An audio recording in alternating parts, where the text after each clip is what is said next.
Sorcières, sorciers et moldus, érudits ou curieux, bienvenue dans Aspic, l'Académie des sorciers, un podcast intéressant et captivant, une émission proposée par la Gazette du Sorcier. Donc, bienvenue dans ce 27e épisode de l'Académie des sorciers, je suis Alix. Et je suis Marjolaine. Et pour cet épisode, pour ce mois-ci, on fête en fait l'anniversaire de deux monstres cinématographiques que sont Harry Potter, bien sûr, et Le Seigneur des Anneaux, dont les premiers volets fêtent tous les deux leurs 20 ans au cinéma en ce moment. Et donc, on s'était dit que c'était l'occasion parfaite pour consacrer un épisode au parallèle qui existe entre ces deux œuvres. Et pour ça, on n'a pas invité n'importe qui, puisqu'on accueille Anne Besson et Vincent Ferret. Bienvenue à tous les deux. Bonjour. Bienvenue. Donc, si vous aviez déjà écouté nos précédents épisodes, vous avez déjà pu découvrir Anne Besson dans l'épisode 11 où on avait discuté de la place de l'auteur et de l'univers transmédia de Harry Potter. Donc, Anne Besson est professeure en littérature générale et comparée à l'université d'Artois, spécialiste des littératures de l'imaginaire et autrice de nombreux ouvrages de fantasy, comme notamment le Dictionnaire de la fantasy, Constellation des mondes fictionnels dans l'imaginaire contemporain, et le petit dernier en date, dont on a proposé une critique sur la Gazette en début d'année, Les pouvoirs de l'enchantement, usage politique de la fantasy et de la science-fiction. Qu'on a beaucoup aimé d'ailleurs, ça on profite pour le dire en direct, on a beaucoup aimé. Merci beaucoup, ravie de vous retrouver. Et pour la première fois dans ce podcast, on a aussi le plaisir d'accueillir Vincent Ferret, donc lui aussi professeur en littérature générale et comparée à l'université Paris-Est Créteil, grand spécialiste de l'œuvre de Tolkien. Il a écrit et dirigé plusieurs ouvrages sur le sujet, dont le Dictionnaire de Tolkien, supervisé les traductions et retraductions de l'œuvre de Tolkien récemment aux éditions Bourgois, et dont Le Seigneur des Anneaux, Le Silmarillion et Le Hobbit aussi, il me semble. Exactement. Donc il était très récemment commissaire de la sublime exposition Tolkien qui a eu lieu à la BNF sur la saison 2019-2020. Exposition qu'on a aussi adorée. Oui. Merci. J'ai passé une journée entière, je pense. Ouais, moi, en cumulé, une journée entière, deux demi-journées. Donc. Bravo. Bienvenue à toutes les deux et merci de nous rejoindre. Alors Vincent Ferret, c'était un peu notre seule occasion de t'inviter, puisque tu nous l'as dit hors enregistrement, mais tu n'es pas spécialiste d'Harry Potter et de Rowling, mais bon, alors je dis pas que c'était le prétexte pour t'inviter, mais on s'était dit quand même, c'est chouette d'avoir comme ça deux regards sur ces deux univers, même si Anne Besson, bien sûr, connaît très bien Tolkien et Le Seigneur des Anneaux, mais bon, comme ça, on a deux spécialistes. Très bien. Alors déjà, puisqu'on fête l'anniversaire des premiers volets des adaptations cinéma d'Harry Potter et du Seigneur des Anneaux, on peut peut-être parler un petit mot justement sur ces adaptations et peut-être commencer, c'était pas une question que j'avais prévue, mais j'y ai pensé juste avant, se souvenir de où on était il y a 20 ans pour la sortie de ces films, puisque, bon, Alix et moi, on était enfants et on découvrait. Mais c'est vrai. Et en tout cas, pour moi, ça a été ma porte d'entrée sur ces deux univers, ces deux volets, puisque j'étais pas lectrice avant, ni de Harry Potter, ni du Seigneur des Anneaux. Alix, je sais que tu lisais déjà Harry Potter. Oui. Peut-être pas Le Seigneur des Anneaux, par contre? Non, je lisais pas Le Seigneur des Anneaux et je n'ai pas vu le tout premier au cinéma. Le Seigneur des Anneaux, je l'ai vu un peu après. Du coup, je sais plus si c'est le 2 en fait ou le 3 que j'ai vu le premier au cinéma, j'ai un doute maintenant. Peut-être le 2 et que j'avais vu, je me demande si j'avais pas vu le premier en cassette. Voilà. Alors, il se trouve que Vincent et moi, on se connaît depuis plus de 20 ans. On se connaît depuis 25 ans, puisqu'on était à l'école normale supérieure ensemble. Et donc, voilà, on était déjà amis et on travaillait déjà sur Harry Potter et Tolkien ensemble ou respectivement à cette époque-là. Donc, moi, je commençais à être très sollicitée par la presse et les médias autour de Harry Potter parce que j'avais fait ma thèse qui ne parlait pas d'Harry Potter, mais qui corrélait vraiment très bien avec la manière dont fonctionnait le cycle de Rowling, puisque j'avais mis en place cette catégorie du cycle, et que voilà, au moment où les romans ont commencé à sortir en même temps que les films, l'intérêt s'est décuplé pour ce type de fonctionnement, transmédiatique en plus. Et Vincent était déjà impliqué dans les questions de diffusion et de traduction de Tolkien en France à ce moment-là via le film. En fait, en 2001, moi, je n'ai pas vu le premier Harry Potter avant de le voir avec mes enfants, de même que je n'ai pas lu en entier Harry Potter, je l'aurais lu par bribes. Et pendant qu'eux lisaient dans la journée, je continuais le soir la lecture, donc j'ai une connaissance un peu discontinue de Harry Potter. En revanche, pour le film de Peter Jackson, mes souvenirs sont très nets, puisqu'à l'époque, je venais de publier un livre aux éditions Bourgois sur Tolkien. Et avec Christian Bourgois, on en avait rigolé en mettant sur la 4e de couverture, au moment où va sortir le film, etc. Parce qu'à l'époque, il faut savoir qu'il y avait des mois, voire un an, qui s'écoulaient entre le moment où un film sortait aux États-Unis et le moment où il arrivait en Europe. Donc Christian Bourgois avait publié mon premier livre sur Tolkien en février pour le Salon du Livre en disant « on verra bien quand sortira le film ». Et est arrivé un raz-de-marée qu'on a commencé à anticiper en voyant l'effervescence sur le web. Il faut bien imaginer qu'en 2001, ça faisait que 3-4 ans que le web s'était développé en France et que Tolkien était particulièrement populaire via plusieurs sites et forums de discussion dont certains existent encore. Mais il y avait une vraie attente, j'ai envie de dire populaire, une vraie attente de lecteurs et puis un buzz de plus en plus fort. Donc le souvenir de 2001 du film de Peter Jackson, c'est aussi la projection de presse, la fête qui avait été donnée au Centre culturel canadien à Paris en présence de toute l'équipe du film, avec Peter Jackson qui était à côté de moi pendant le discours de l'ambassadeur, et puis John O. Alan Lee qui était là, Christopher Lee qui est arrivé en star avec 2 créatures vampesques en sortant d'une limousine. Enfin, là, c'est des images que j'avais 25 ans, quoi. Donc c'était quand même premier contact avec Christopher Lee de cette manière-là. Donc des souvenirs très forts, mais uniquement du côté Jackson et Tolkien. Moi, je n'avais pas du tout cette vie de star. Désolée, mais je n'ai approché personne. Je préfère le dire dès maintenant. Mais oui, d'autant plus vie de star pour Vincent que tu étais quand même impliqué, d'après ce que j'ai lu, puis on en a vite fait discuter avant l'enregistrement, mais tu étais impliqué dans l'adaptation pour le doublage français, c'est ça, du premier film? Alors en fait, en 2001, j'étais en train d'écrire une thèse sur Proust à l'université Rennes 2 et puis des romanciers contemporains en littérature comparée. Mais j'avais quelques années plus tôt passé un an en Angleterre, à Cambridge, et j'avais écrit un manuscrit d'un livre de présentation du Seigneur des Anneaux. Et ce manuscrit, je l'avais envoyé par la poste à l'éditeur français, Christian Bourgois, et il a été miraculeusement édité. Et je le dois beaucoup à Isabelle Varange, qui travaillait aux éditions Bourgois et qui a remis le manuscrit sur le haut de la pile, et Christian Bourgois l'a retrouvé et m'a appelé, et voilà, c'est comme ça que j'ai été publié, je ne l'oublie pas. Et les distributeurs français du film de Peter Jackson ont rencontré un écueil qui était que traduire les dialogues du premier Seigneur des Anneaux qui sont proches du roman. Après, Jackson prend de plus en plus de liberté, mais dans le premier volet, vraiment, il y a une proximité avec le roman et avec les dialogues. C'était un anglais très particulier.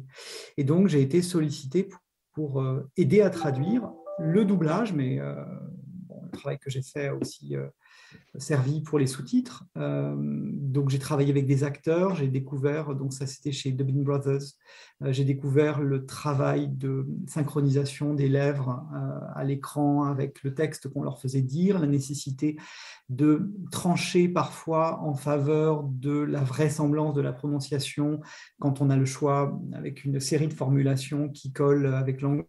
C'était un exercice intéressant, j'ai trouvé. Après, je n'ai pas souhaité continuer à travailler sur les films 2 et 3 pour des raisons qui étaient liées à mes conditions de travail, en fait, là-bas. Mais c'est aussi, je parlais tout à l'heure des rencontres autour du film. J'avais rencontré préalablement John O. et Alan Lee, avec lesquels des contacts ont duré. Alors, actuellement, c'est plutôt Alan Lee, mais avec John O., par exemple, il y a eu cette expo à la BNF en 2003. Je suis intervenu quand il a été artiste en résidence à Ceinture Ursan en Suisse en 2007. Et puis avec Alan Lee, j'ai eu le plaisir de traduire ces 2 cahiers de croquis pour Bourgois, donc le cahier de croquis du Hobbit, le cahier de croquis du Seigneur des Anneaux, qui sont vraiment à la base de l'imaginaire mis en image par Peter Jackson dans ces 2 trilogies. Voilà. Bah, je pense qu'on va reparler justement de l'imagerie, puisque bon, par rapport à la représentation qu'on a, référence médiévale, on va en reparler. Mais j'avais aussi une question pour Anne, puisque on fête ces 2 anniversaires des 20 ans de l'adaptation en même temps. Et je me demandais du coup, est-ce que, avec un peu de recul maintenant, est-ce que c'est un hasard qu'on a ces 2 phénomènes en même temps, ou est-ce que c'est parce qu'on a eu Le Seigneur des Anneaux et Harry Potter en même temps que ça a complètement changé la place de la fantasy dans la culture populaire, ou est-ce que c'était déjà, il y avait le terrain qu'il fallait quoi pour que ça émerge? Alors, oui, il y avait le terrain qu'il fallait, je pense. Après, il y a un effet, dans la question elle-même, il y a un effet de téléologie. Hein, c'est-à-dire qu'on ne peut pas réécrire l'histoire et on voit que c'est ça qui s'est passé.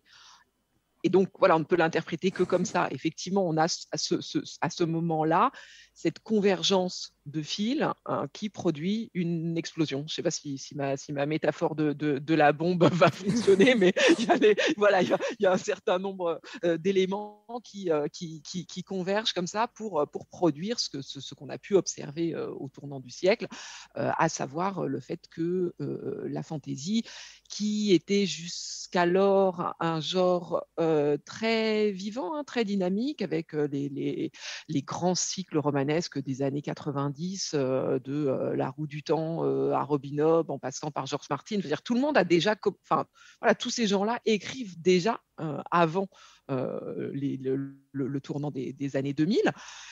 Donc c'est là, ça existe, mais ça n'est pas du tout considéré, en particulier à l'échelle internationale, de la même façon que ça va l'être tout de suite après. Donc les éléments sont là, mais ils ne sont pas repérés, notamment en France. Le genre de la fantaisie n'est pas totalement identifié.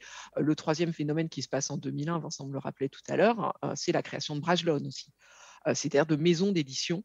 Il y en a quelques-unes qui s'étaient créées en France juste avant. Donc, les maisons d'édition consacrées à la fantaisie, Nemos, Brajlon, Nestivenen à l'époque aussi, apparaissent en France tout à fait à ce moment-là.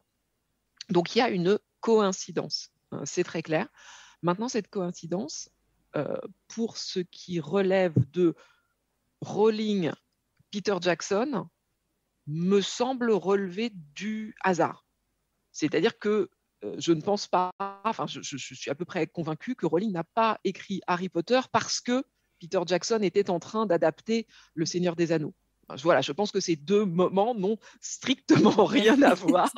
Après, il est tout à fait possible que les adaptations de Harry Potter aient été très accélérées parce que le succès des films de Peter Jackson était venu montrer ou le buzz autour des films de Peter Jackson qui allait arriver était venu montrer qu'il y avait là un public tout à fait disposé, pas seulement à lire des livres, mais aussi à se rendre dans des salles de cinéma pour assister au grand spectacle de la fantaisie sur écran. Donc voilà, après, très vite, ça converge, mais je pense que l'origine est distincte. Et que, alors vous savez sans doute mieux que moi si Rowling a lu Tolkien, probablement l'a-t-elle lu, mais c'est quand même c'est pas tout à fait sa culture, c'est pas tout à fait son monde, c'est pas tout à fait dans cette intertextualité-là qu'elle s'inscrit, qui est beaucoup plus à l'époque celle de la littérature de jeunesse, de la littérature merveilleuse pour la jeunesse, de la school story anglaise, etc. Donc elle a beaucoup de références, mais voilà, Tolkien n'est pas forcément au premier plan, et il n'y a pas chez elle un désir de s'inscrire dans le genre fantasy pour le renouveler forcément au départ. Mais je pense qu'aussi au niveau cinématographique, on est peut-être aussi arrivé à un moment au début des années 2000, et c'est peut-être là où, on parle un peu moins parler de coïncidence, c'est qu'en fait les effets spéciaux devenaient plus accessibles, et donc c'était ce qui était possible au début des années 2000 ne l'était pas 10 ans avant pour Tolkien. J'ai beaucoup regardé pour le coup petite, et j'ai beaucoup été traumatisée par le dessin animé du Seigneur des Anneaux, qui m'a donné quelques nuits blanches, et on est quand même à des années-lumière de ce que de ce que Peter Jackson a fait après au cinéma. Donc, je pense qu'on était aussi arrivé à une période où on pouvait faire peut-être du grand spectacle sur grand écran, ce qui n'était pas possible, qui n'était pas envisageable même 10 ans auparavant, quoi. Et donc, peut-être que ça a joué aussi sur le Oui, tout à timing. fait. Ça, c'est ce qui rend possible l'adaptation du Seigneur des Anneaux par Peter Jackson, très clairement. Et justement, puisqu'on parlait que Rowling et Tolkien sont quand même... Certes, il y a ces parallèles qu'on fait, mais c'est quand même deux personnalités très différentes et qui s'inscrivent dans un milieu très différent, Alix. Oui, c'est vrai que du coup, on est sur deux auteurs qui sont anglais tous les deux et qui ont perdu leur mère jeune, mais c'est vrai que sur les similitudes, on s'arrête un peu là. On a d'un côté une jeune femme qui est certes éduquée, qui a fait des études à l'université, qui a voyagé en Europe, donc qui a eu un certain nombre de privilèges, mais qui n'est pas issu d'un milieu social, parfois universitaire, qui n'a pas ce cadre-là, contrairement à Tolkien, qui écrit les premiers tomes de Harry Potter dans une certaine précarité financière, là où Tolkien était un universitaire à Oxford, et puis pas vraiment à la même période, puisqu'on parle du milieu du XXe siècle, des années 40-50 pour Tolkien, et des années 90 pour Rowling. Je ne sais pas si vous voulez dire un mot sur ces auteurs-là, et comment, leur parcours qui a pu aussi influencer ces choix de ces thématiques de fantasy.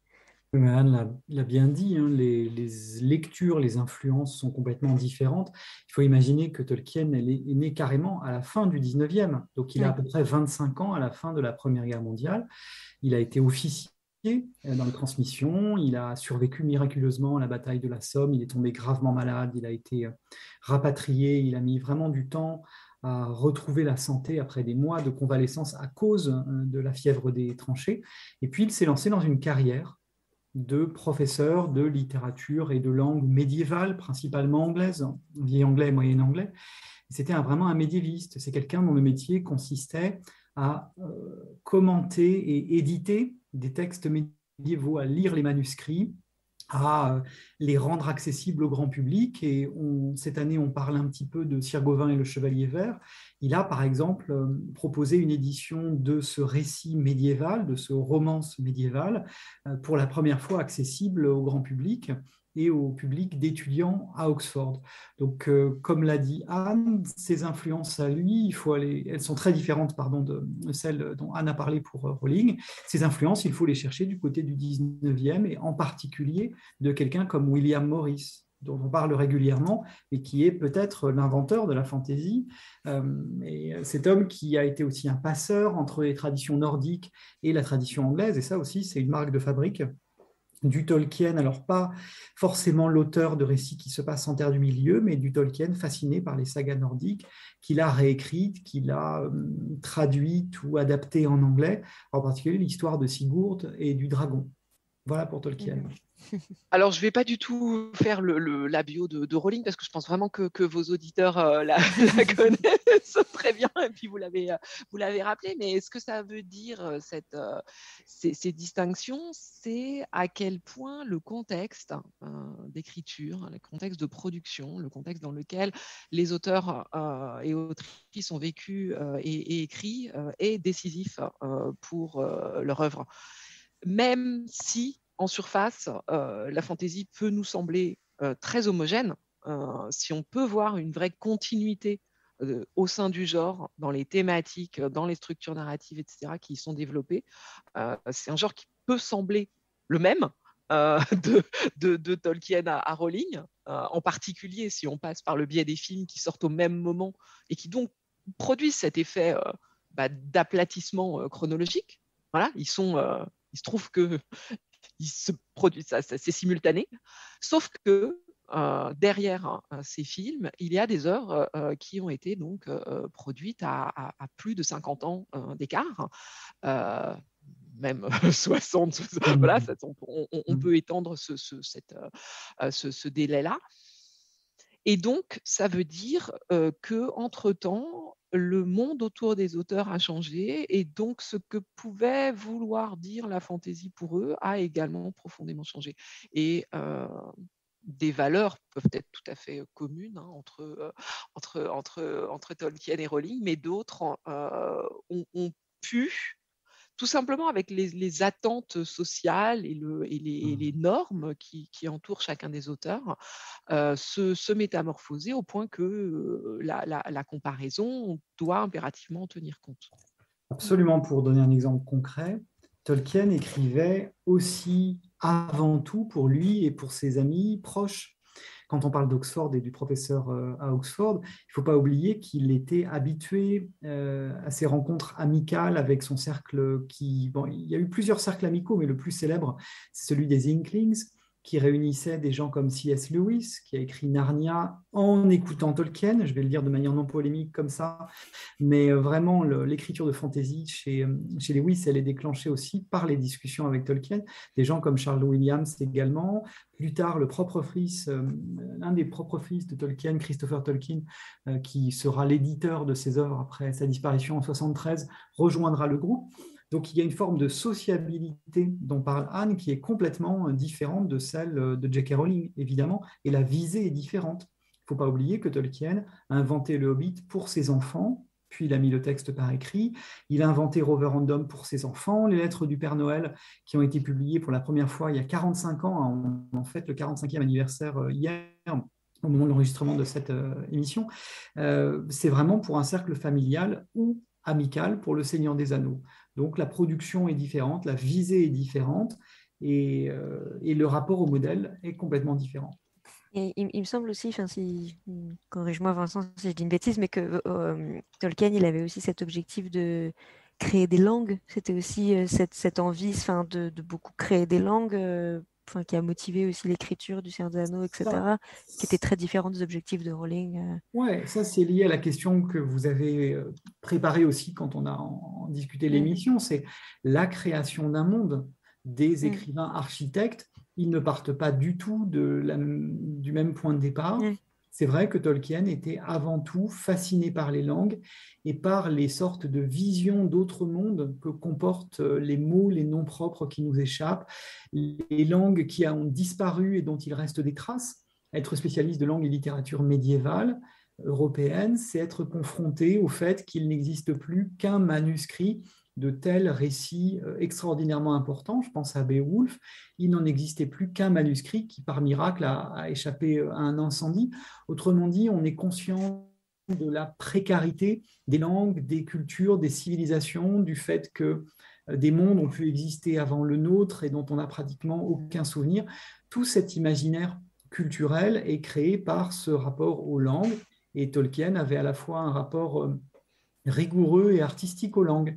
On sait qu'il aimait beaucoup inventer des langues. Les spécialistes des langues imaginaires de Tolkien disent qu'en gros, il en a conçu une cinquantaine. C'est-à-dire il en a nommé, désigné, envisagé une cinquantaine. Sur cette cinquantaine de langues imaginaires, 12 ont été développées à des degrés divers et les deux plus célèbres, ce sont les langues elfiques. Mais ces langues en question, il les a portées à un degré de perfectionnement absolument extraordinaire en inventant pas seulement des grammaires et un vocabulaire, mais aussi une histoire de l'évolution des langues. De même que le français moderne dérive de l'ancien français et qu'on peut remonter au latin et qu'il y a des racines communes avec l'indo-européen, Tolkien a inventé des arbres généalogiques de langues et il a développé chaque langue à chaque étape de l'histoire de son univers. Donc tout se tient chez lui et c'est vraiment une marque de fabrique. Il a continué à travailler toute sa vie à cet univers. Oui, et alors ce que ça produit chez lui, c'est quelque chose de très, très buissonnant. C'est-à-dire que ce qu'on en connaît de publier avant le travail que va faire son fils, qui est absolument décisif pour notre connaissance de l'œuvre de J.R.R. Tolkien, ce qu'on en connaît avant cette deuxième étape n'est que vraiment la pointe d'un iceberg. C'est-à-dire que Tolkien a énormément travaillé, retravaillé, beaucoup d'histoires laissées dans un état d'inachèvement partiel, du moins à ses yeux, ou du moins toujours remis sur le métier. C'est une grande différence avec la manière dont travaille Rowling, dont on peut comprendre son travail à l'heure qu'il est, c'est-à-dire sans avoir forcément accès à énormément de la matière génétique de son œuvre, puisque donc de ce qu'on en sait, elle a d'emblée prévu une architecture narrative en 7 volumes avec une fin déjà préécrite, donc quelque chose qui était d'emblée ferme et clair dans son esprit. Alors que si Tolkien ne cesse de construire son monde, la manière dont vont s'y arranger les histoires est peut-être moins immédiatement évidente à ses yeux. Donc je pense que Rowling, elle construit en fait plus un récit qu'un monde. Tolkien construit un monde très clairement sur une base qui est linguistique, tandis que Rowling va construire d'abord et avant tout un récit autour d'un personnage, alors que ce n'est pas le cas non plus pour Tolkien, où les personnages, les héros sont multiples et concurrents pour son intérêt. Donc, Rowling, c'est un récit, c'est un personnage, et ça va être beaucoup plus de ce qu'elle en raconte, un certain nombre d'images, des choses qui lui viennent en tête. Ce garçon avec ses lunettes et sa cicatrice, la gare, les dessins qu'elle fait elle-même, par exemple ceux du chemin de traverse. Donc ça va plus passer par ce mode-là de création. Donc là encore, on peut dire que ça aboutit à des choses comparables dans ce qu'on connaît aujourd'hui, à savoir une galaxie transmédiatique de fantasy, mais les projets créateurs créatifs sont vraiment différents. Ouais, c'est presque comme si pour Rowling, enfin ça reste foisonnant, il y a plein de petits détails qui donnent un côté pas aussi complet que Tolkien, ça serait quand même exagéré, mais au monde quoi, on le sent vivant, mais c'est comme si tous ces petits cette richesse du monde qui est construit au fur et à mesure est au service, comme tu disais Anne, d'un récit bien enfin, la construction est hyper carrée, quoi, même circulaire plus que carrée, mais sur des 7 tomes. Alors que Tolkien, c'est plus l'inverse, c'est le récit qui est au service du monde, quoi, de nous guider comme ça dans ce monde qui est pour le coup beaucoup plus étendu au niveau de la profondeur historique, etc., des détails. Des civilisations. Voilà. C'est aussi un monde complètement différent, alors que c'est deux fantaisies différentes, comme on l'a évoqué, mais entre Rowling, où c'est un monde qui est connecté au nôtre, où du coup, il y a quand même toute une partie qui est directement liée au Moldu, quoi, enfin, qui est liée à nous, alors que Tolkien, c'est une autre version de notre monde, quoi, c'est complètement un autre univers, quoi. Absolument, mais Tolkien, c'est aussi quelqu'un qui cherche une forme. C'est-à-dire qu'il invente vers 1916-1917, quand il est convalescent, les premières versions des contes perdus.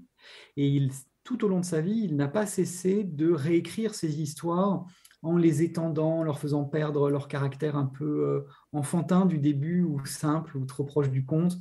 Il est passé au vers, il est revenu à la prose. Dans Le Seigneur des Anneaux, il incorpore une 50aine de poèmes et de chansons à la prose, ça on l'oublie souvent. Donc c'est quelqu'un qui, tout au long de sa vie, est extraordinairement doué pour inventer des débuts d'histoire et pour les réécrire sans cesse en faisant varier les points de vue. C'est pour ça que son fils Christopher a eu autant de travail, j'ai envie de dire. En même temps, il a travaillé à une vitesse extraordinaire. Moi, je suis stupéfait de voir qu'il a réussi à faire paraître 23 livres en si peu de temps, Christopher, des éditions de textes de son père, alors que là, ces jours-ci, paraît un texte qui s'appelle La nature de la Terre du Milieu, édité par Karl Hostetter, qui publie à son tour des manuscrits métaphysiques, linguistiques, etc. sur Tolkien, et lui-même dit qu'il a mis 25 ans à publier ce livre. Donc, un livre en 25 ans, Christopher Tolkien, c'est 25 livres en 50 ans. Enfin, je veux dire, il faut imaginer la puissance de travail du fils. Bon, c'est incroyable. Mais pourquoi est-ce que Christopher a eu autant de travail ? C'est que il a voulu rendre compte de la naissance progressive et par vague d'écriture du monde, ce qui a donné en particulier les 12 volumes de ce qu'on appelle l'histoire de la Terre du Milieu, où il nous montre pas à pas les différentes phases d'écriture de son père, les différentes versions. Alors, ce sont des présentations un peu érudites avec introduction, notes, commentaires, mais c'est une manière très rigoureuse de montrer comment un monde naît, et c'est une plongée incroyable dans même la pensée d'un créateur, puisque Christopher lisait à livre ouvert dans son père, dans l'esprit de son père. Il y avait une proximité de pensée vraiment étonnante, et puis son père a tellement parlé de son œuvre qu'il était capable d'interpréter beaucoup de faits simplement qui pour nous sont des hypothèses. Mais l'œuvre de Tolkien, on parlait d'iceberg tout à l'heure, c'est vrai que non seulement seul le sommet apparaissait au moment de sa mort, a été publié, donc Le Hobbit, Le Seigneur des Anneaux pour l'essentiel, mais surtout on considère souvent que l'ensemble des pages écrites par Tolkien sur les langues imaginaires représente un volume équivalent au nombre de pages consacrées à des récits et à des poèmes que Christopher a mis 50 ans à publier. Donc vous imaginez la production, la productivité foisonnante, comme le disait Anne, de l'esprit d'un homme qui, pour l'essentiel, travaillait la nuit ou pendant les vacances, parce que le reste du temps, il était prof à plein temps à Oxford et extrêmement impliqué dans son travail à l'université. Ah non, c'est sûr, on se demande s'il dormait. Mais par rapport à, du coup, ce qu'on a déjà évoqué, l'imagerie, le rapport à l'histoire en général et au Moyen-Âge en particulier, pareil, je pense que là, en l'occurrence, les films nous ont obligés à faire ce parallèle aussi visuel par rapport aux références qu'on a pu voir dans les représentations, mais on peut revenir sur ces rapports à l'histoire des deux auteurs sans forcément revenir sur...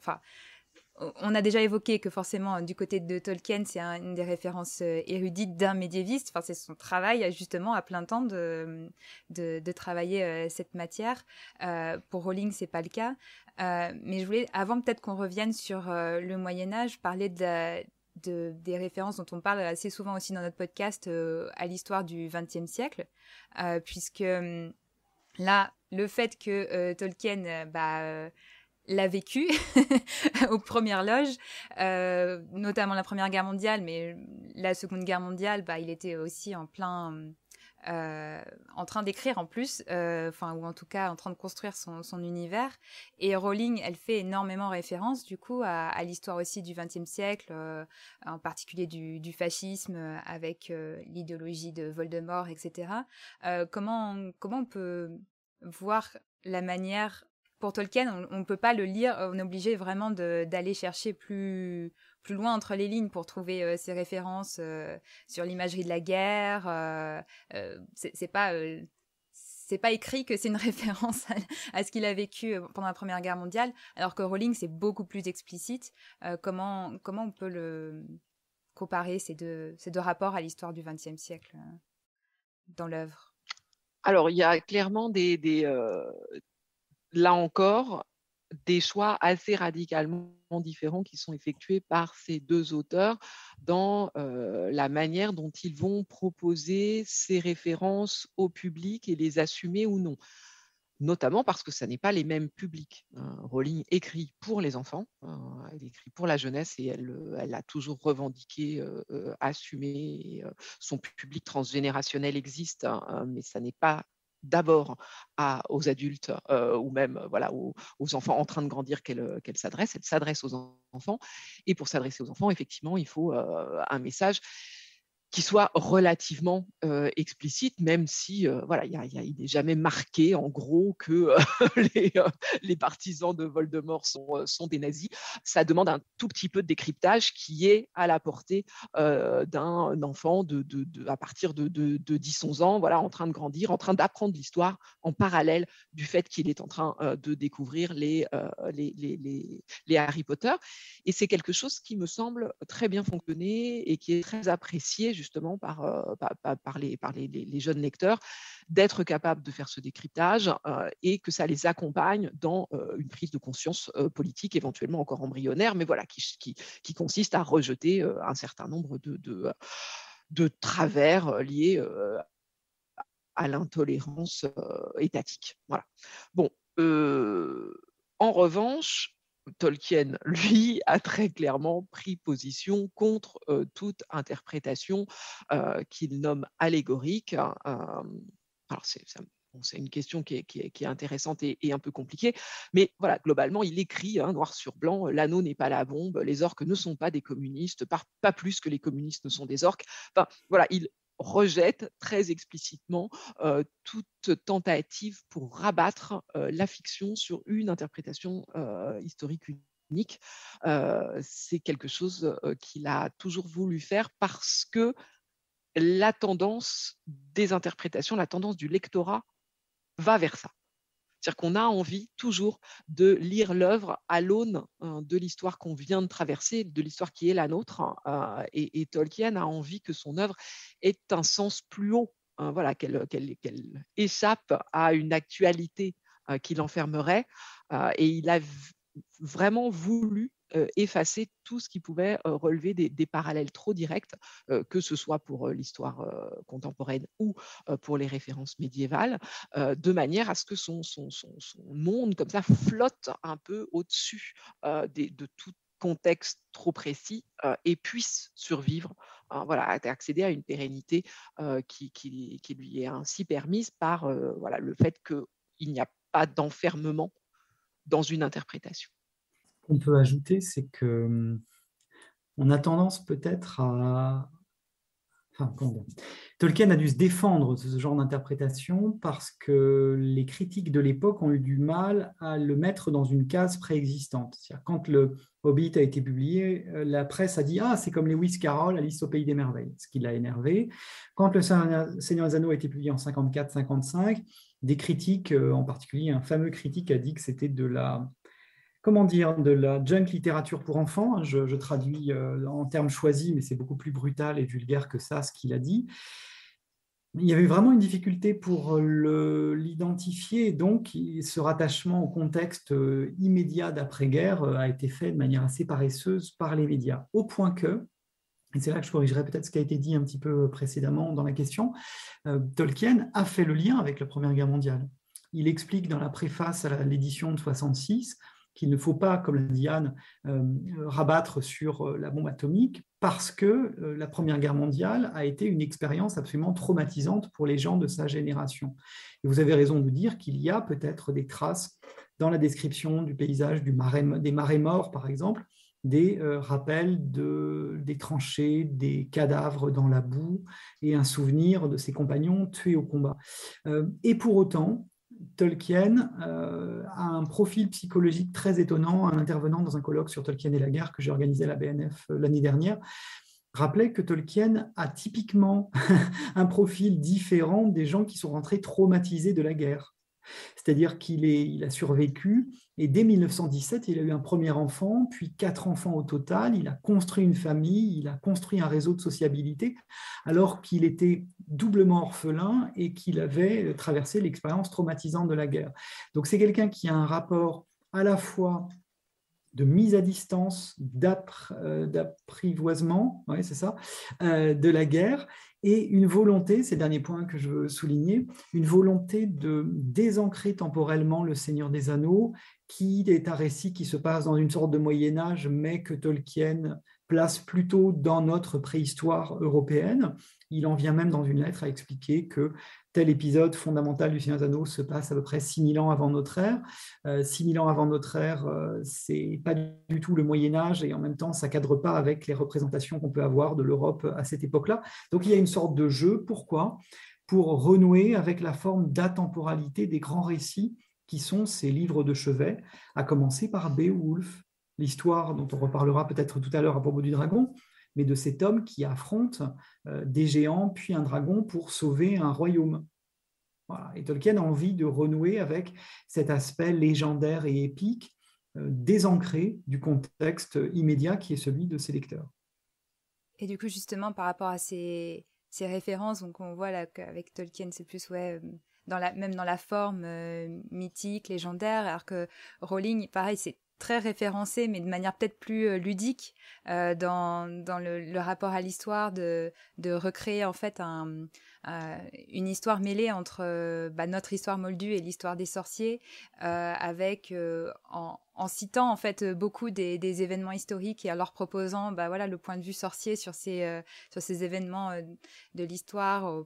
Il y a une mention plusieurs fois de la chasse aux sorcières, de voir comment ça a été vécu par cette communauté sorcier, et plus généralement du coup de jouer avec cet héritage de la figure de la sorcière, et du coup je sais pas, Anne, comment est-ce que c'est ça? Est-ce que c'est juste du jeu ludique comme ça avec les références historiques plus que érudit avec Tolkien? Il y a une volonté aussi chez Rowling quand même justement d'inscrire son univers dans une profondeur temporelle. On parlait de ça tout à l'heure chez Tolkien en opposant très clairement les deux, parce que Rowling, tu le rappelais Marjolaine, a décidé de produire cette fantaisie à deux mondes qui ressemble plus à la fantaisie de Lewis, hein, l'ex-ami ami et concurrent de Tolkien. Et donc, contrairement à Tolkien qui crée un monde secondaire, enfin pas complètement autonome, voilà, qui est une version alternative et lointaine d'une autre, elle choisit de mettre les deux mondes en rapport. Et donc, le monde des sorciers existe au sein d'une autre et donc partage la même histoire. C'est surtout ce sens-là qu'à mon avis qu'ont effectivement les différentes étapes de l'histoire du monde des sorciers qui sont rappelées comme ça, coup de petites allusions au fil des volumes. Ça nous permet, ça permet au lecteur d'avoir bien en tête que ce monde des sorciers, il n'est pas arrivé au moment où on découvre Harry Potter, mais qu'il a été toujours là à côté de nous. Ça produit cet effet de profondeur temporelle qu'on a d'une façon très différente chez Tolkien.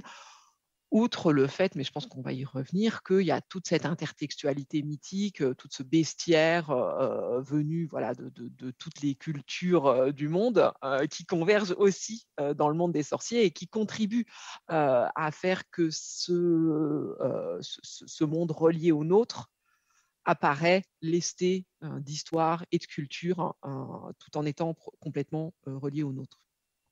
Ah oui, enfin là, on va parler des créatures et figures mythologiques, mais juste pour clore un peu sur Rowling et l'imagerie médiévale, même si on a déjà traité le sujet dans d'autres épisodes du podcast, mais voilà, un château, une épée avec l'épée de Gryffondor, une coupe, il y a plein d'artefacts qui sont très médiévaux et puis qui renvoient peut-être aussi, je sais pas, aux légendes arthuriennes, on va revenir peut-être là-dessus aussi.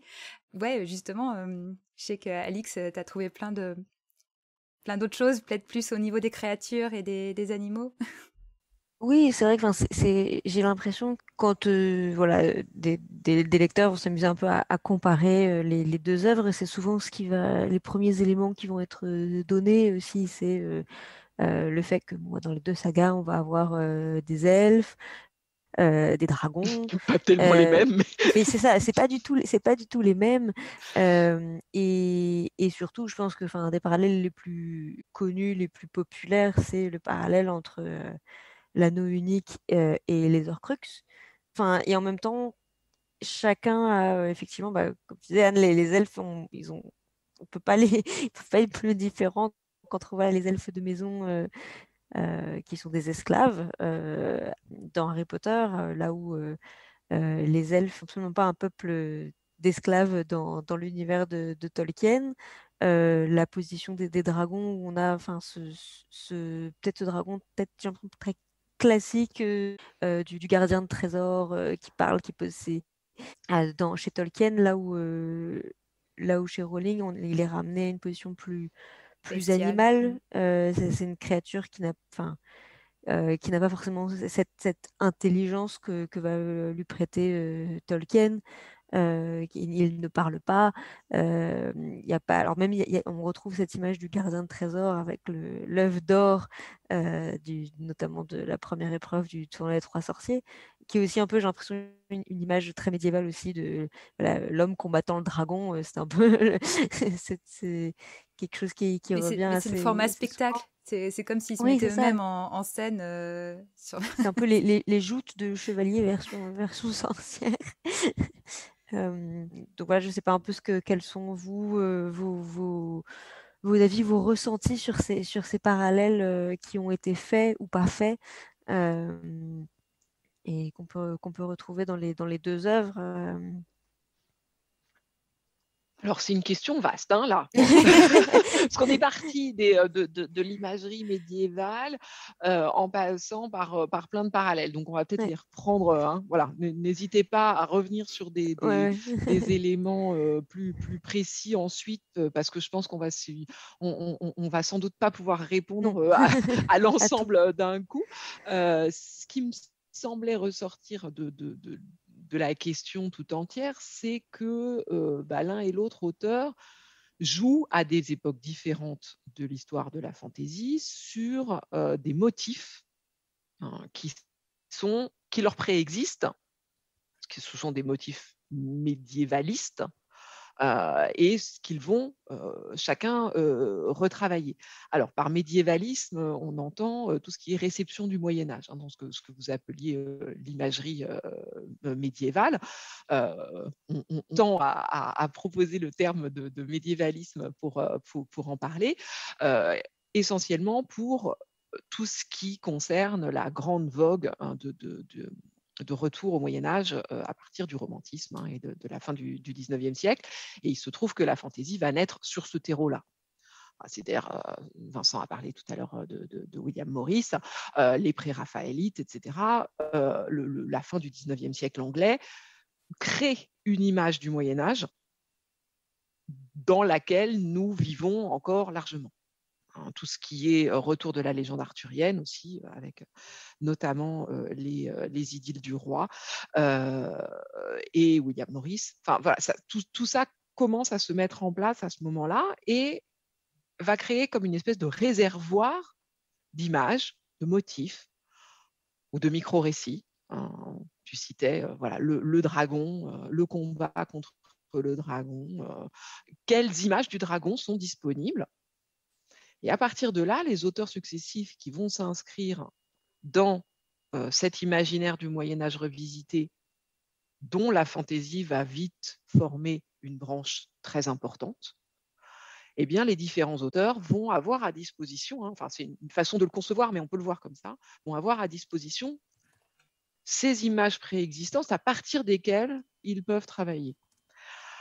Tolkien se situe très proche de sa source, vu qu'il est médiéviste, vu qu'il connaît et travaille très directement sur les sources directement, notamment Beowulf, le grand poème anglo-saxon avec un héros et des monstres. Voilà, donc le combat contre le monstre,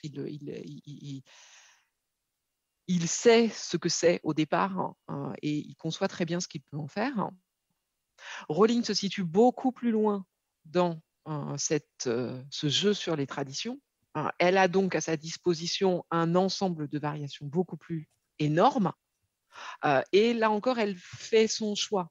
Et elle fait des choix qui sont toujours très fins, très malins, parce qu'à la fois, elle s'inscrit dans la continuité du genre de la fantaisie, en disant oh, regardez, il y a une épée, regardez, il y a une coupe, regardez ce château. Et en même temps, elle va être suffisamment intelligente pour que ce ne soit pas exactement la même chose et qu'on ne puisse pas dire « Oh là là, c'est un énième succès d'année de Tolkien, on en a marre de ces photocopies baveuses. » Et notamment, son travail sur les elfes est très frappant de ce point de vue. Puisque c'est comme si elle jouait à prendre exactement le contre-pied de ce qu'on appelle un elfe en reprenant, enfin en mixant les images qu'on peut avoir de Tolkien, donc qui sont complètement à l'opposé, et une certaine tradition anglaise de la fairy, qu'on appelle elves aussi, qui a le même nom, et qui vient par exemple de Shakespeare,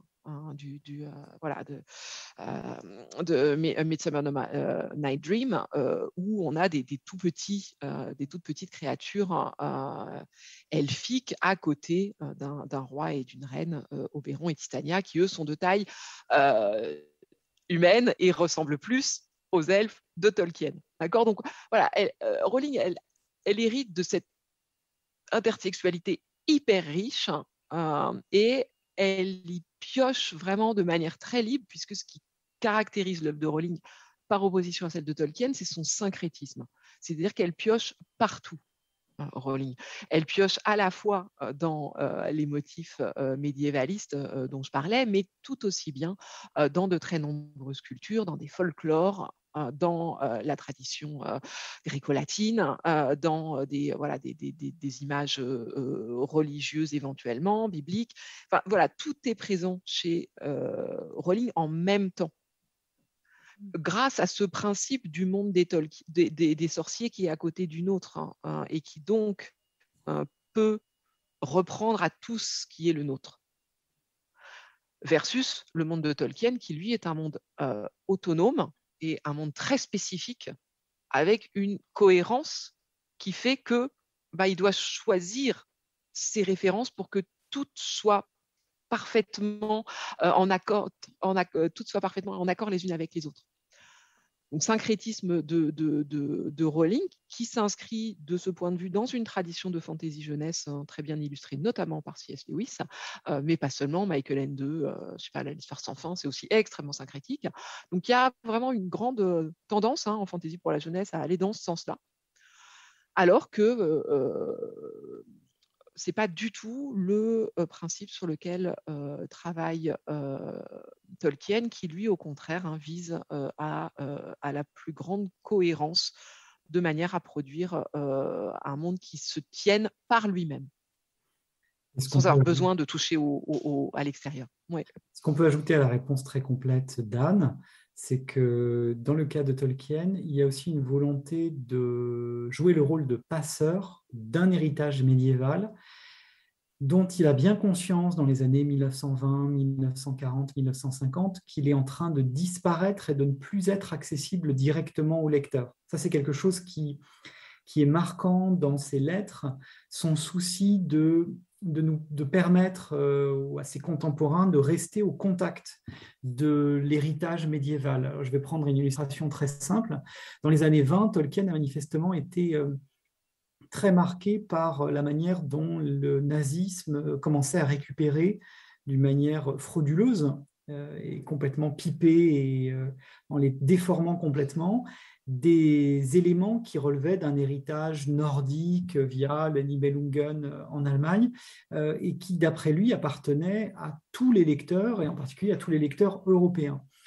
Et lorsque son fils Christopher a publié en 2009, et ça a été traduit en 2010 en français par Christine Laferrière, 2 poèmes réunis sous le titre La légende de Sigurd et Gudrun, on a découvert que Tolkien avait composé des poèmes en anglais moderne qui permettaient à un lecteur contemporain dans les années 20 de découvrir cette tradition nordique presque directement. Enfin, il lui mettait sous les yeux quelque chose qu'on avait tendance à ne plus voir que par le biais de Wagner, avec qui Tolkien avait un certain contentieux, on va dire, mais aussi toute une réutilisation politique du Moyen-Âge que Tolkien réprouvait. Il y a une formule célèbre, quoique très atténuée dans une de ses lettres, dans laquelle il explique à quel point il en veut, entre autres, à Hitler pour avoir détruit cet héritage nordique.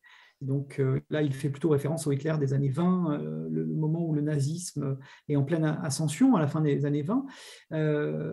Cet héritage nordique qui, d'après Tolkien, est notre bien commun et dont il voit l'importance cruciale en termes, j'ai envie de dire, existentiels. Et je terminerai là-dessus, c'est que Tolkien, quand il reprend des éléments au récit Beowulf, ça n'est pas par imitation servile, c'est dans l'idée que Beowulf est un poème qui est une sorte de moyen de réfléchir à notre vie humaine, à notre existence. Et ce combat d'un héros contre des géants qui veulent le tuer, qui ravagent un pays et qui dévorent un peuple, puis contre un dragon mortel, Tolkien fait une lecture de ces combats en termes de représentation de la vie humaine.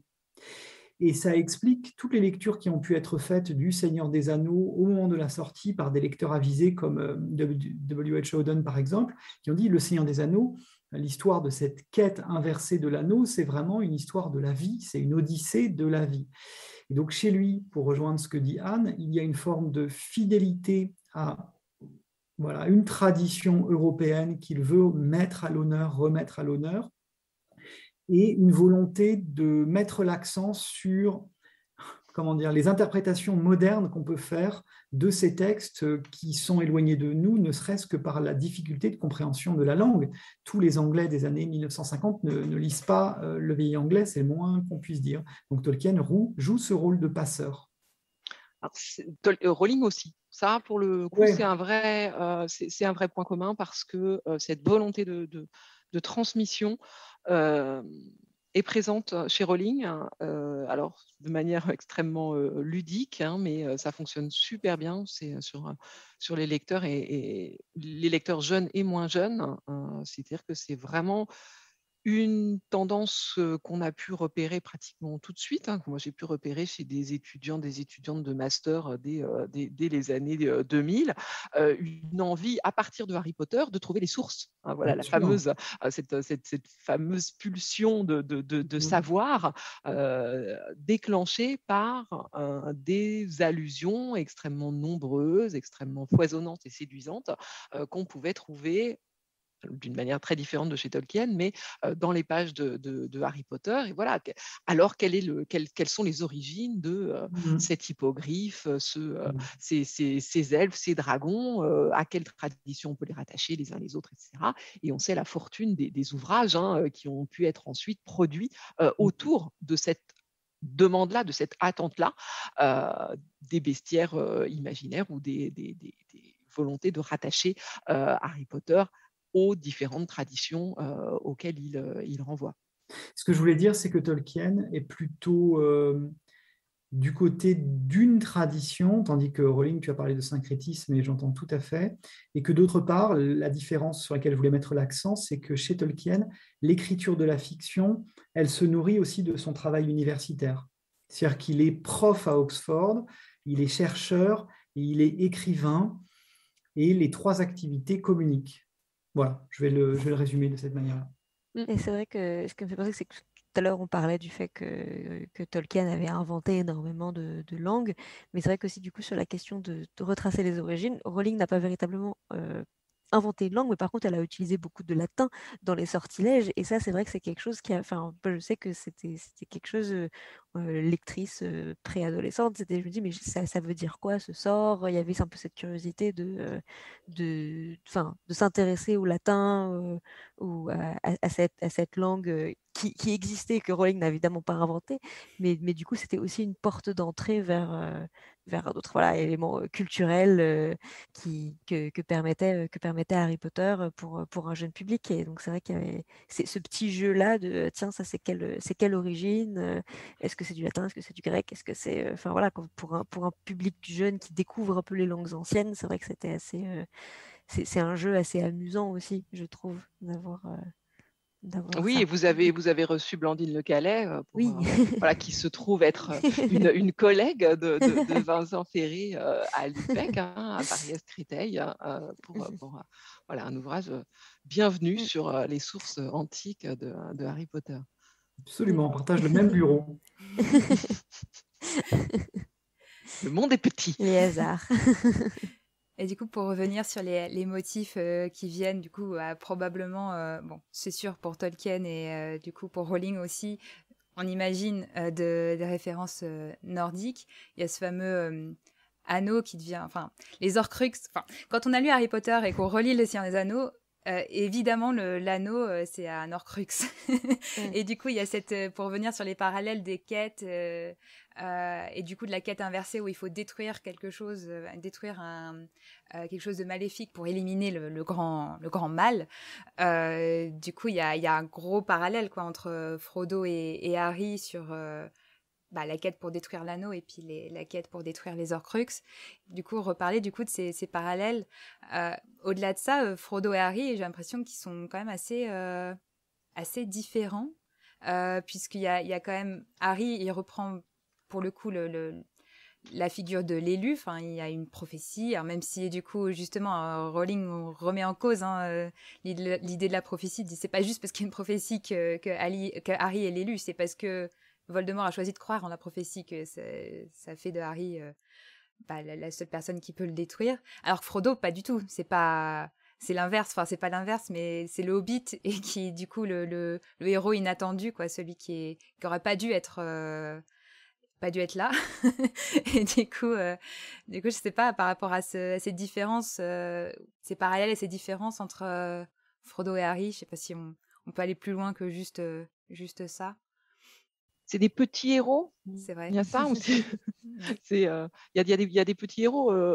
Les hobbits ont pu être comparés à des enfants. Hein, voilà, ils sont en partie assimilables à des paysans anglais fantasmés ou des gens de la campagne, mais ils sont aussi des enfants. Hein, voilà, le côté prudent, le côté pas prudent, mais le côté casanier, le côté gourmand, évidemment, les jeux entre eux sur les interdits, etc. Enfin voilà, c'est des personnages qui, même s'ils ne sont pas du tout jeunes au départ, qu'on a tendance à oublier, puisque en fait, ils sont déjà fort âgés par rapport à notre capacité à compter les anniversaires, mais indéniablement, il reste quelque part enfantin, en particulier Merry et Pippin, et donc ce parallèle, il tient aussi de cette manière-là, c'est-à-dire qu'on a dans les deux cas une aventure de jeunes naïfs qui va apprendre en grandissant au fur et à mesure de son aventure, ce qui est vraiment le schéma de fantasy le plus basique possible, qui a été illustré de manière beaucoup plus simple et directe dans beaucoup d'autres cycles de fantasy, que Tolkien comme Rowling retravaillent de manière originale tous les deux, Tolkien en amont et Rowling en aval, puisque Vincent a déjà parlé d'idée de contre-quête. Hein, il ne s'agit pas de gagner, il s'agit de détruire, il s'agit de renoncer, il s'agit de renoncer au pouvoir, il s'agit d'accepter la perte, d'accepter le deuil.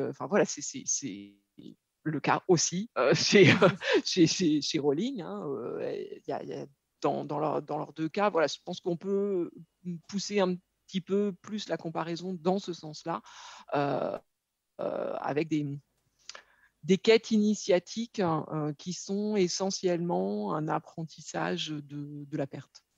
Je ne sais pas ce que tu en penses, Vincent. J'en pense tout à fait, comme assez souvent, je suis d'accord avec toi. La différence majeure, pour le dire de manière un peu provocatrice, c'est peut-être que l'un est un héros et l'autre pas, puisque quand on regarde Le Seigneur des Anneaux et qu'on demande aux lecteurs et lectrices qui sont les héros du Seigneur des Anneaux ou qui est le héros du Seigneur des Anneaux pour eux, on a assez souvent comme réponse Sam, assez souvent Gandalf, parfois Aragorn, mais Frodo, pas tant que ça. Je continue à lire les forums de lecteurs avec intérêt, puis les pages Facebook consacrées, gérées par les communautés de lecteurs de Tolkien. Et c'est vrai que Frodo n'est pas un personnage auquel on s'identifie facilement. Alors, il y a eu l'effet du film, Elijah Wood, mais avant ça, en fait, il est difficile à cerner, il est un peu plat. Moi, quand j'ai lu Le Seigneur des Anneaux la première fois, j'avais envie de le baffer toutes les 5 minutes, Frodo. Il faut dire les choses. Oui, mais Harry Potter aussi, alors ça, c'est très, très frappant, franchement.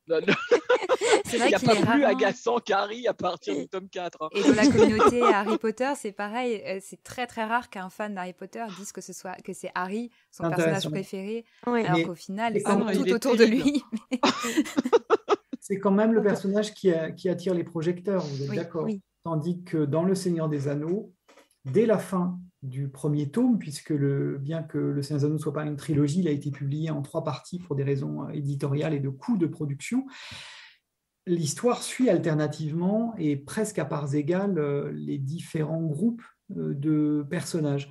Donc la différence, elle est peut-être là, dans le fait que Frodo est quelqu'un qui n'acquiert pas vraiment d'épaisseur, mais qui manifeste à la fin du récit ce détachement progressif du monde qu'il a contribué à sauver. Alors on va dire involontairement, je ne veux pas non plus divulgacher l'histoire auprès de vos auditeurs qui n'auraient pas encore lu Le Seigneur des Anneaux, mais il y a effectivement une sorte d'acceptation d'un rôle qui est au-dessus de lui et qui du coup écrase complètement des traits de personnalité qui continuent à définir Sam, d'une part avec son bon sens héroïque, on va le dire comme ça, mais aussi Merry et Pipin qui sont là pour nous faire rire, même, bon, voilà, et permettre une identification avec les lecteurs. Donc l'autre distinction que je ferai, elle est plutôt de ce côté-là, autour de l'identité, du caractère assez creux de Frodo et de son rôle pratiquement simplement fonctionnel dans l'histoire.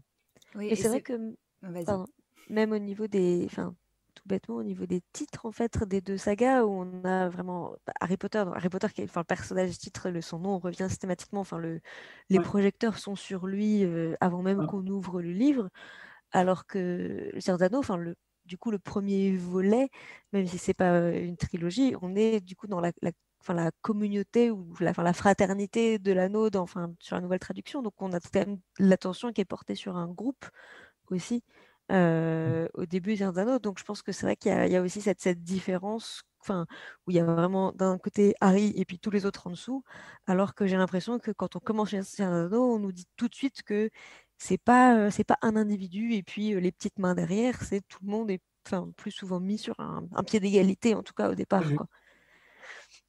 Ouais. C'est très juste. Et c'est vrai que moi je pensais, pendant que tu parlais, Vincent, au parallèle. Bon, il y avait quand même ce parallèle assez fort que les deux, que ce soit Harry ou Frodo, ils vont volontairement vers la mort en disant il va falloir que je me sacrifie quoi qu'il arrive, il n'est pas possible que je revienne, alors qu'il y a Sam derrière qui lui il garde l'espoir de revenir. Et du coup il y a pour moi les deux scènes les plus marquantes, d'un côté de Harry Potter et de l'autre côté du Seigneur des Anneaux, c'est pour Harry Potter, Harry c'est quand il retourne dans la forêt, quoi, en sachant qu'il va vers la mort. Et de l'autre côté, Sam, qui au moment où il y a vraiment un espèce de long monologue de Sam, voilà, où c'est vraiment à la fois, il est tendu, genre, oui, il va falloir qu'on se sacrifie. D'un autre côté, il y a toujours l'espoir qu'il va sauver, qu'il va se sauver et surtout sauver Frodo. Et du coup, il y a ces deux moments cruciaux qui fait qu'effectivement, en tant que lecteur, on considère que c'est Sam le héros. Et l'autre côté, Harry, quand même si c'est pas le personnage préféré de la majorité des fans, c'est comme un très très beau moment et un moment très très fort, quoi. Donc, mais bon, je pense que la grosse différence entre Frodo et Harry, c'est que Harry, il a quand même un peu plus une happy end quand même. Il peut fonder sa famille, il peut revenir à une vie à peu près normale, alors que Frodo, non, quoi. Donc, le choix de faire, tant pis, je divulgage la fin, le choix de Frodo de quitter la Terre du Milieu, c'est quand même une grosse différence aussi au niveau de ce que ça fait à la figure du héros, quoi. Ouais, absolument. En fait, les tournants heureux dans Le Seigneur des Anneaux ne se situent pas à la fin, mais dans des épisodes un peu inattendus et ponctuels, comme l'arrivée des aigles, par exemple, qui va changer le cours de bataille. Frodo, c'est vraiment un personnage qui apparaît comme, tu faisais référence à Gauvin tout à l'heure, comme un personnage qui est d'accord de se sacrifier, comme une sorte de serviteur pour la communauté. Dans Sir Gauvin et le Chevalier Vert, il faut rappeler que Arthur commet une erreur en cédant à la provocation du chevalier vert, alors que quand un chevalier en vert, sur un cheval vert, vient vous voir et vous dit de lui couper la tête et qu'un an plus tard, il vous rendra l'appareil, vous avez tendance à pas forcément accepter ce qui vous est proposé. Arthur, dans le texte médiéval, vraiment intrépide de nature, je crois que c'est ça la traduction en français du passage, Arthur est complètement impulsif dans le texte et il est critiqué de ce point de vue-là par la cour, par certains chevaliers. Et qui doit protéger le chef qui a failli? Ça, c'est vraiment une thématique qui passionne Tolkien. C'est le personnage humble, c'est la petite main qui fait tourner les roues du monde pendant que les grands regardent à côté. Donc on a chez Tolkien cet intérêt pour la valorisation des personnages humbles. Le personnage de Sam en est vraiment emblématique. Il est comique avec son bon sens, mais en même temps, il défend des valeurs très humaines. Il est celui qui rappelle Frodo vers l'humanité, on peut le dire comme ça. Il est celui à qui Frodo remet les clés du pouvoir, mais aussi à qui Frodo donne le texte qui va servir à la transmission de l'histoire, le fameux livre rouge. Donc cette idée d'un sacrifice qu'il faut accomplir quel qu'en soit le coût, et effectivement ancré dans l'esprit du texte de Tolkien très tôt. Il y a une très forte mélancolie dans Le Seigneur des Anneaux, qu'on peut relier aux analyses que Tolkien a proposées de Beowulf, là encore, où il explique que de toute façon, le combat de l'homme, de l'humain contre le monde se finit toujours mal. Et moi, je trouve, là pour le coup, je ne suis pas forcément d'accord avec. Je trouve que la fin d'Harry Potter est triste aussi. D'accord. Enfin, pour moi, cette fin douce amère, Ouais. pour reprendre les termes qui sont utilisés à propos du destin de Darwin, hein, c'est ça, hein, douce amère, me semble s'appliquer aux deux fins. Alors, certes, elle est peut-être plus poignante ou de manière plus claire hein, dans Le Seigneur des Anneaux, qui s'adresse à un public plus âgé. Mais la fin de Harry Potter, alors d'abord, il y a tous ces morts hein, de la bataille de Poudlard, il y a beaucoup de deuil dans les derniers volumes, et en particulier lors de cette dernière bataille. Et puis, le fait qu'à la fin, il amène ses enfants sur le quai du Poudlard Express et qu'il y reste, moi, j'ai trouvé ça très... C'est triste aussi. Il est sorti de l'enfance. Enfin, voilà, le Poudlard n'est plus pour lui. Et ça, je pense que c'est qu'une partie du désamour hein, que subit cet épilogue est due à cette part de désenchantement de l'acceptation du passage à l'âge adulte, qui est une de mes grandes théories sur la fantaisie, que la fantaisie sert à ça, à accepter le désenchantement du passage à l'âge adulte. Et pour moi, l'épilogue de Harry Potter dit ça, et c'est ça qui n'est pas agréable à lire pour ceux qui ont aimé Harry Potter. Oui, et c'est vrai qu'elle a dit, J.K. Rowling, qu'elle avait prévu à la base de finir l'épilogue par le mot scar, cicatrice, et finalement elle a fini par tout était bien. Et je pense que c'était une erreur parce que pour le coup ça aurait été un peu plus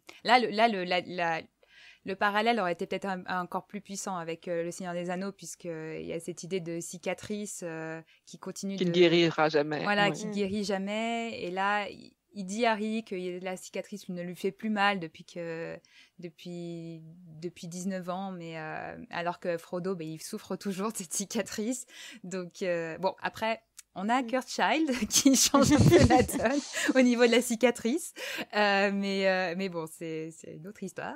Mais c'est vrai que ça aurait été un parallèle encore plus fort, quoi.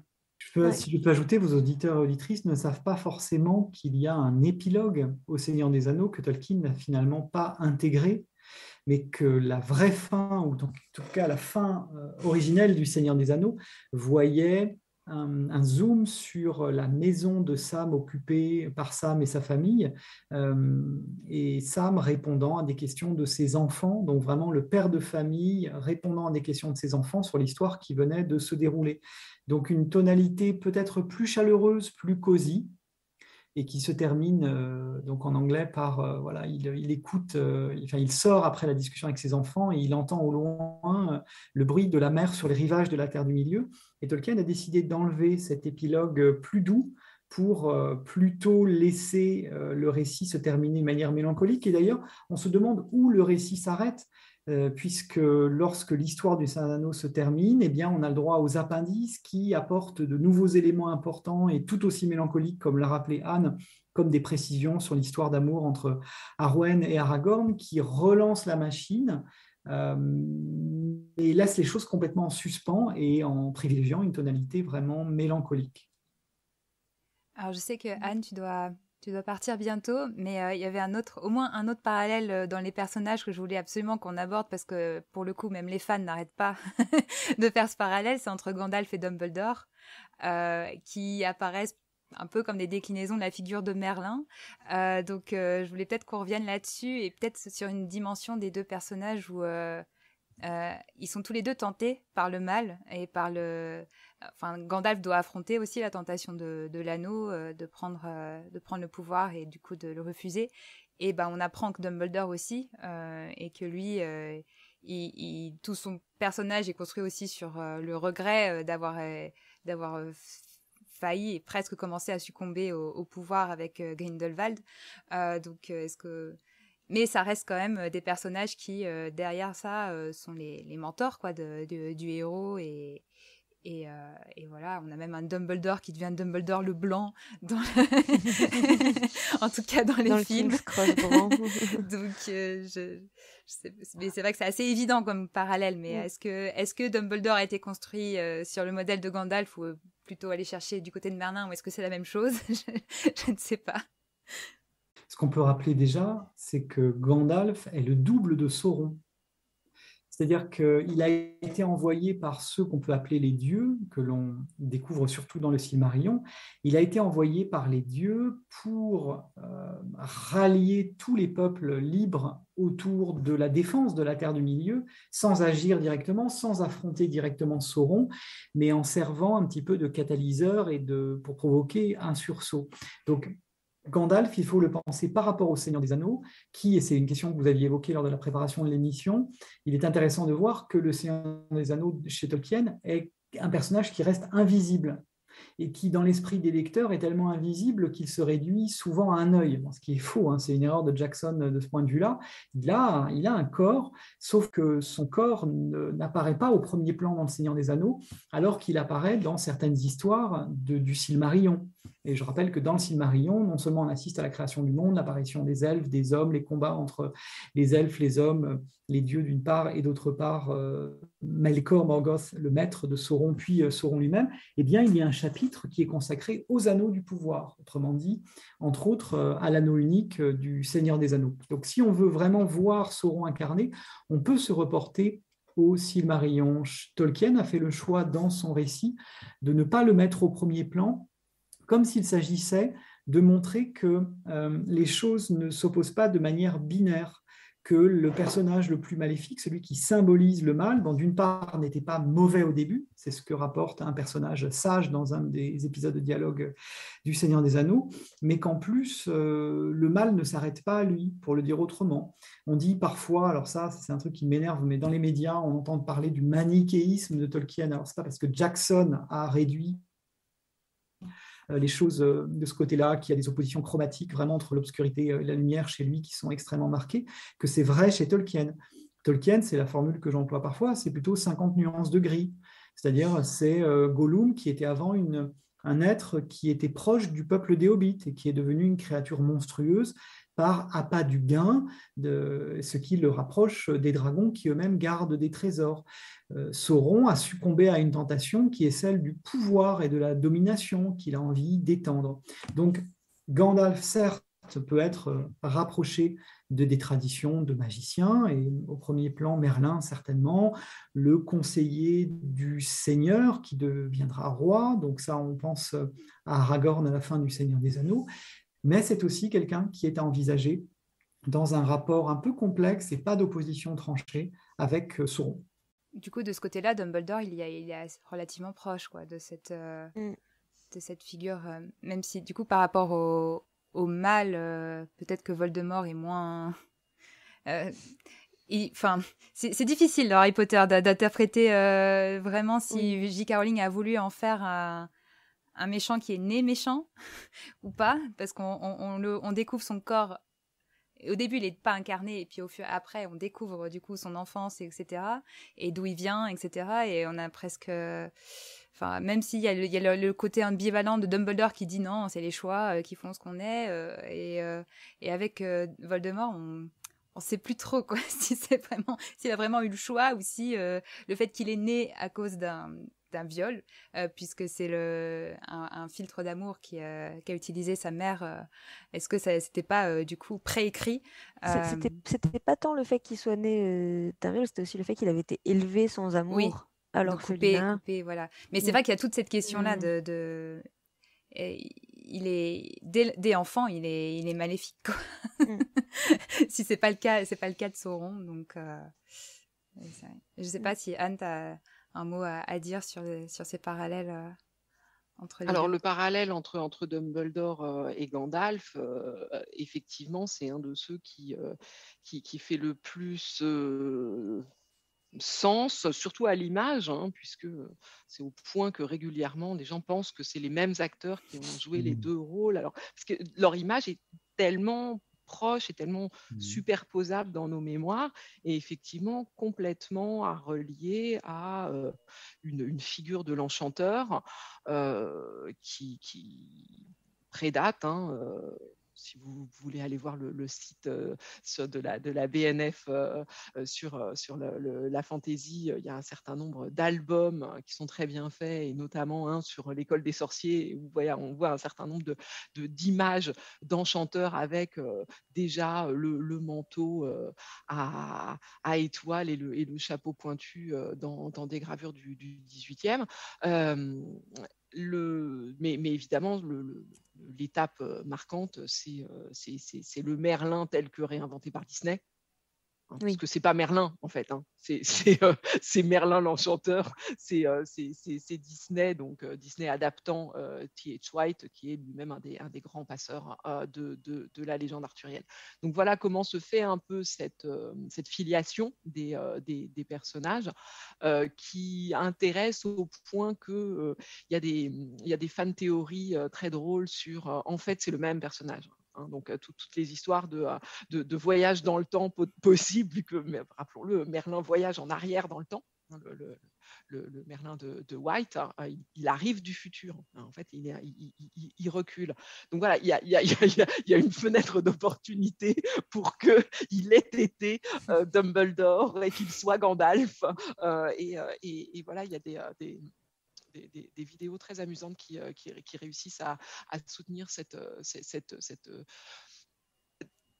ce fantasme transfictionnel. Transfictionnel, ça veut dire ces personnages qui voyagent entre les fictions, qui consiste à imaginer que d'un bout à l'autre, il s'agit du même personnage, et je trouve ça assez fascinant.